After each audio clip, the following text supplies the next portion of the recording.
We have a presumptive nominee for president facing 88 felony counts, and we're being prevented from even acknowledging it. These are not alternative facts. These are real facts. He's also charged with conspiring to overturn the election. He's also charged with stealing classified information, and a jury has already found him liable for rape in a civil court.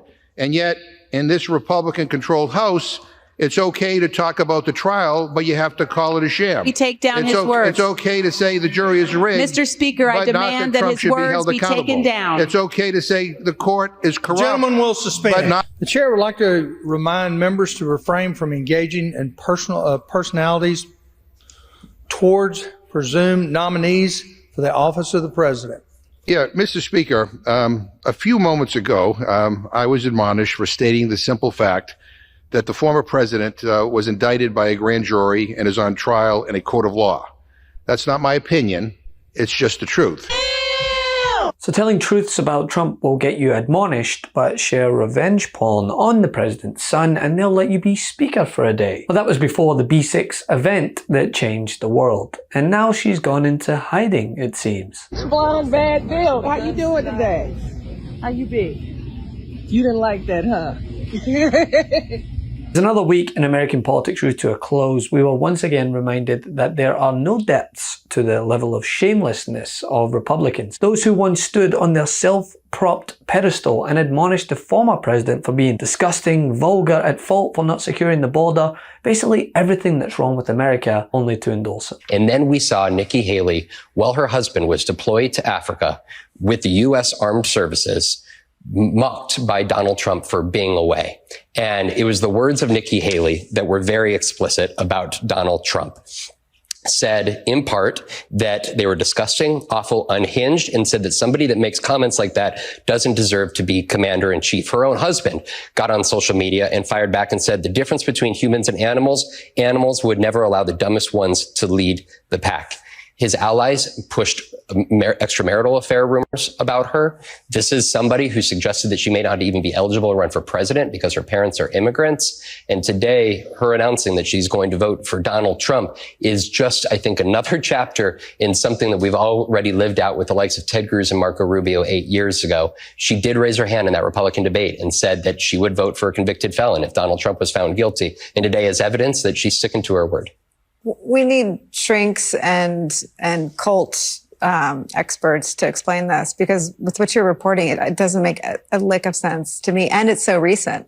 I mean, J.D. Vance in 2015 said something similar, but for her and her husband to both been feuding publicly with him just days and weeks before endorsing him is inexplicable to me at a human level. I think it's power. And I think in American politics, access to power in a party that you identify with is a future.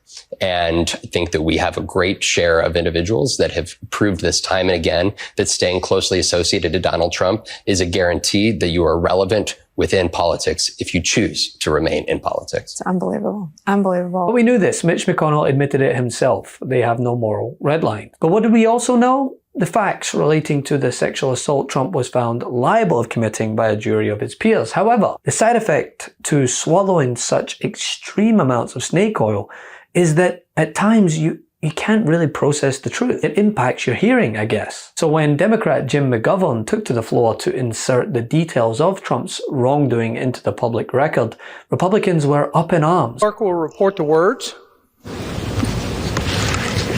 We have a presumptive nominee for president facing 88 felony counts, and we are being prevented from even acknowledging it.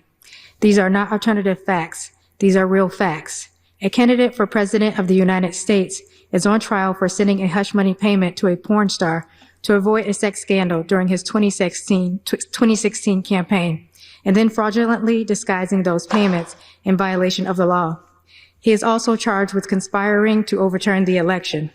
He is also charged with stealing classified information, and a jury has already found him liable for rape in a civil court.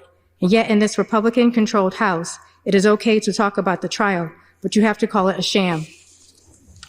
It is okay to say the jury is rigged, but not that Trump should be held accountable. It is okay to say the court is corrupt, but not Trump is corrupting the rule of law. The chair is prepared to rule. They were outraged not by the fact the man they tied their entire identity to was found liable of committing such an atrocious act, or the countless credible accusations waged against him in the past for doing what he was once recorded bragging about doing, but outraged that Democrats dare speak on it. We have a presumptive nominee for president facing 88 felony counts, and we're being prevented from even acknowledging it. These are not alternative facts. These are real facts. A candidate for president of the United States is on trial for sending a hush money payment to a porn star to avoid a sex scandal during his 2016 campaign, and then fraudulently disguising those payments in violation of the law. He's also charged with conspiring to overturn the election. He's also charged with stealing classified information, and a jury has already found him liable for rape in a civil court. And yet, in this Republican-controlled House, it's okay to talk about the trial, but you have to call it a sham. We take down his words. It's okay to say the jury is rigged. Mr. Speaker, I demand that his words be taken down. It's okay to say the court is corrupt. Gentleman will suspend. But not Trump is corrupting the rule of law. Massachusetts is recognized. Yeah, Mr. Speaker, a few moments ago, I was admonished for stating the simple fact that the former president was indicted by a grand jury and is on trial in a court of law. That's not my opinion. It's just the truth. So I have a parliamentary inquiry, Mr. Speaker. The gentleman will state his inquiry. Mr. Speaker, has the chair determined it's unparliamentary to state a fact?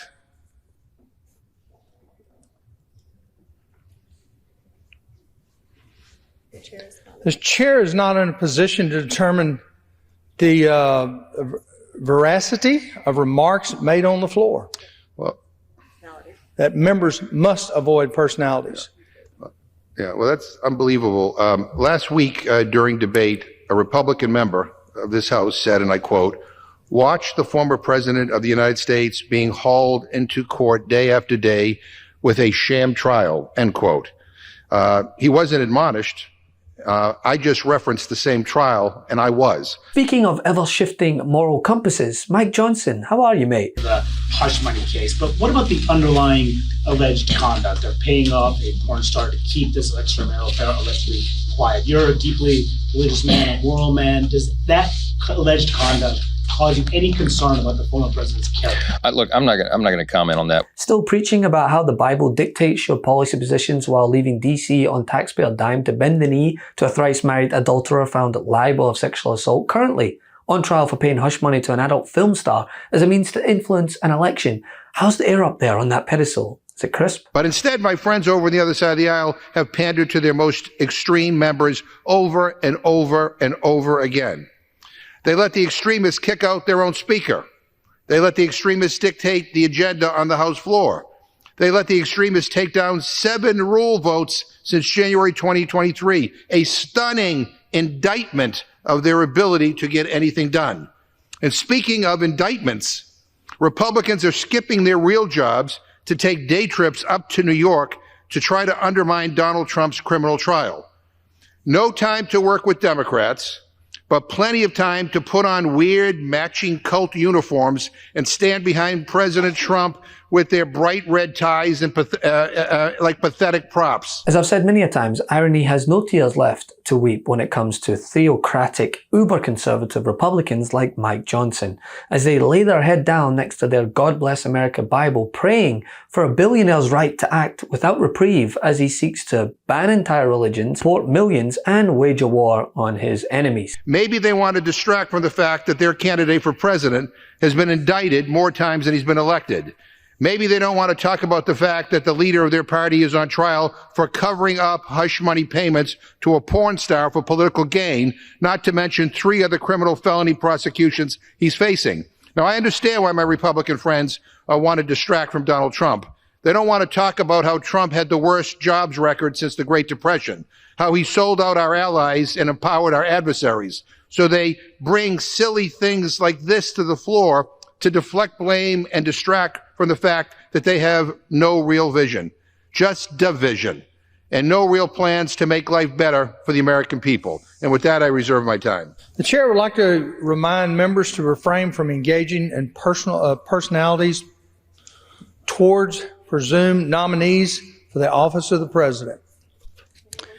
The gentleman from Massachusetts reserves. The gentlewoman from Indiana is recognized. Hypocrisy, it is the Republican way. Love this video? Make sure you stay up to date on the latest breaking news and all things Meidas by signing up to the MeidasTouch newsletter at MeidasTouch.com/newsletter.